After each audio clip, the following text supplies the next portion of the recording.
Buenos días, espero se encuentren muy bien. Hoy, el día de hoy, vamos a hablar sobre el trabajo emocional y las reglas de los sentimientos y estructura social. Bueno, eh, para comenzar, ese trabajo emocional está sujeto a esas reglas y los sentimientos dentro de la estructura social. Encontramos, por ejemplo, una gestión de las emociones, inducir o inhibir las emociones, trabajo emocional para soportar las reglas, o sea, por ejemplo, en entornos laborales, y desde niño que hay una preparación para inhibir las emociones. Todo esto se plantea desde una perspectiva dramatúrgica y psicoanalítica. ¿Qué quiere decir? O sea, que esto como permite gestionar las emociones, o sea, eh, desde los sentimientos, desde las reglas, pero de manera autónoma. O sea, ya siendo conscientes de que hay que manejar, lo dice el autor, como una fachada.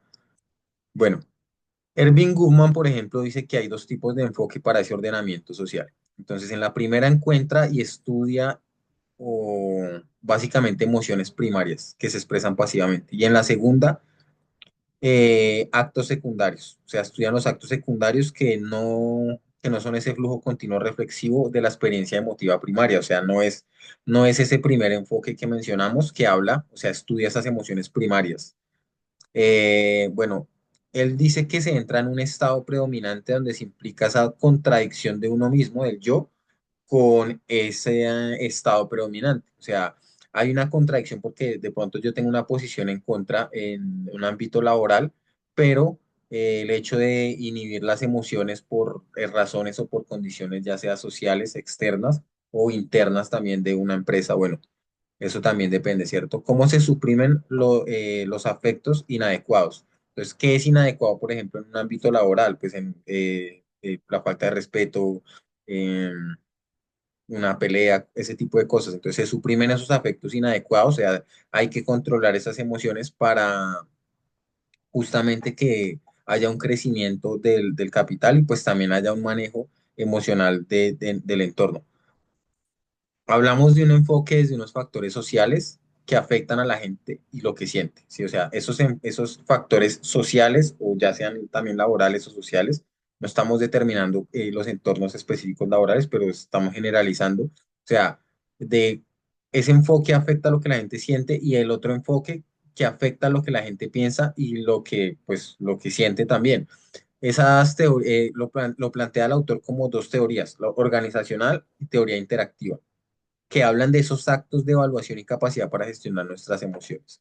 Por ejemplo, encontramos a Freud y a Darwin, a Sigmund Freud con la teoría organismal y a Darwin con el universalismo, que la teoría organismal básicamente desarrolla como ese crecimiento de las organizaciones y el universalismo que se pregunta sobre la evolución del organismo fuera del espacio, o sea, si biológicamente, naturalmente tienen la misma constitución, tenemos la misma constitución, por ejemplo, inteligencia que no extraterrestre, bueno, cosas de ese tipo. Eh, Hay un factor muy importante, pues, sobre el trabajador emocional y apasionado que debe sentir gusto por ese trabajo, ¿cierto? O sea, entonces, en ese entorno podemos decir que se habla de un trabajador, ¿sí? Eh, es un trabajador apasionado, que dice M. S. Roy, que vincula esas emociones con su trabajo y que también en ese mismo entorno hay un lado oscuro de las emociones, o sea, hay un sometimiento de las emociones. También encontramos una desilusión, agotamiento y desmotivación. Estas emociones, ¿por qué? Son básicamente ese concepto de performaciones o performancias en el trabajo, lo dice Erving Goffman, que son esa fachada, como lo mencionaba, positiva para esa actividad productiva, o sea, como con ese fin productivo, como tener una apropiación de pronto si usted trabaja en una empresa, pues tener ese sentido de pertenencia por la empresa. Es un trabajador dramatúrgico, como dirían por ahí. Eh, bueno, el texto habla sobre esa vigilancia emocional que construye, repara emociones en el trabajo. Zángaro, por ejemplo, y Alvarado hablan de esa corrección y modificación de trabajos en la productividad. O sea, esa corrección tiene en cuenta como esa dicotomía, o sea, entre las emociones y el rendimiento productivo. Uno, y como esa corrección que se hace para manejar esas emociones de una manera adecuada en pro del crecimiento de la productividad o bueno, o del desarrollo de algún entorno social también. O por ejemplo, en el caso de la inteligencia artificial, pues desarrollar las emociones de una manera productiva, ¿cierto? Pero también con una ética, o sea, manejando una ética con el tema del plagio y todo lo que conlleva eso. Eh, esa corrección es una modificación a los trabajadores y posiciona las emociones sobre cómo se construye y se repara el sujeto, ¿sí? Cuando hablamos de ese trabajador ideal, o sea, ese trabajador que la empresa quiere, necesita porque eh, tiene las condiciones o está dentro de ese marco que requiere, ¿sí? Se habla de ese sujeto que se ajusta a las condiciones requeridas para el crecimiento. Entonces, teniendo en cuenta de cómo se expresan esas emociones, se contienen una estrecha relación con el tema productivo de las empresas y es por esa razón que para desarrollar un tema de alienación y precariedad, Anton Linhart, dramaturgo, habla sobre ese malestar con base a las condiciones del trabajo y estos estados psicológicos que lo producen. O sea, ¿qué produce ese malestar emocional de pronto en un entorno laboral o en un entorno social? ¿Por qué trabajar para otro produce pena y frustración? Digamos, además de poca satisfacción, el trabajador estudios de Olia argumentan sobre la producción de las emociones negativas y M.C. Roy profundiza sobre el conflicto entre las ideas del trabajador que no quieren vender, o sea, ese trabajador ideal que no quieren, por ejemplo, que se vaya porque es muy buen trabajador, o sea, se ajusta a esos requerimientos, ¿sí? Pero con base también, no estamos hablando de un entorno laboral específico, ¿no? Pero también hablamos de la precariedad y la alienación subjetiva que eso causa. Entonces, para explicar ese argumento sobre estos estados psicológicos, básicamente no resulta satisfactorio por el compromiso del lenguaje y liderazgo esperado, o sea, digamos, en un entorno, bueno, dependiendo los entornos, ¿no? Por estas razones, el lenguaje productivo toma una apropiación de esta productividad deseada o, por ejemplo, lo que espera el sistema productivo capital en cuanto al sentido de pertenencia que tienen sus trabajadores en la empresa. Entonces, estamos hablando, por ejemplo, Weber habla del poder y de las emociones, de también análisis social y de la disciplina. Entonces, cómo esa disciplina emocional que es funcional para la acumulación del capital.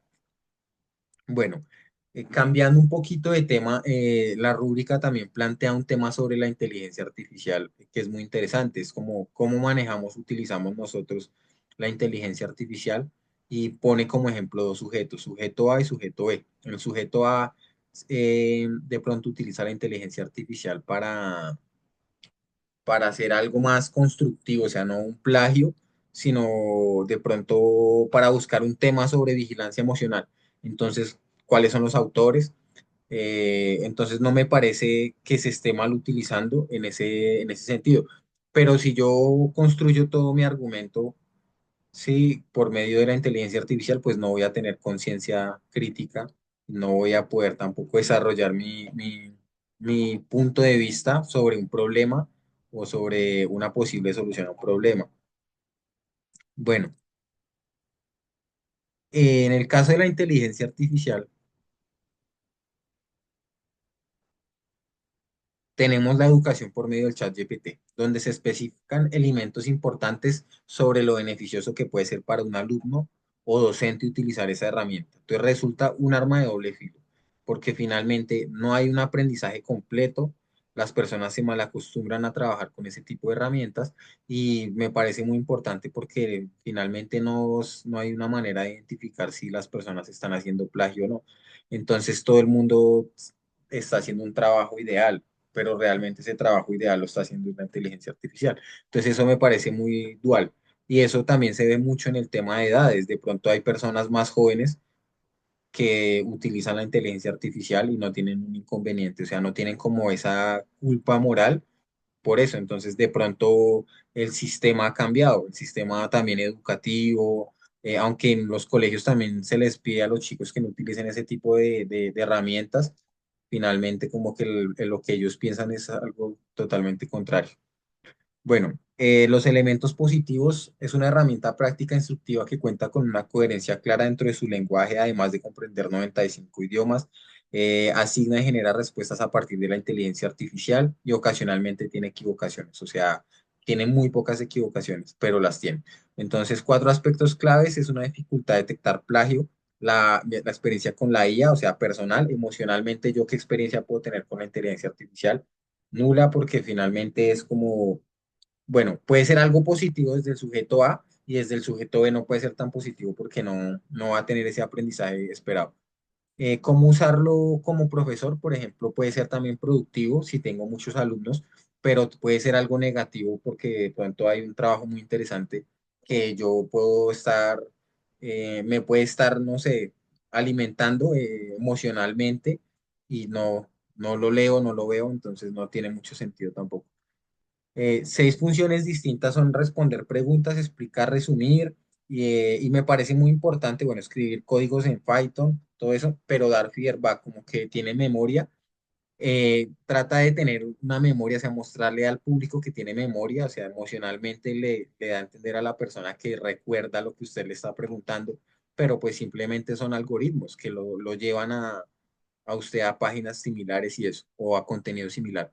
Los elementos negativos es que es indetectable el plagio y ahorita también creo que hay una modificación en esas plataformas para que sea todavía más difícil el detectar el plagio. Resuelve problemas matemáticos de forma incorrecta, tiene alucinaciones, repite conceptos, contenidos largos, a veces hay citas que no aparecen. Bueno, haciendo ya un análisis para finalizar, yo puedo desarrollar ese pensamiento crítico y resolver problemas cotidianos, pero no tangibles.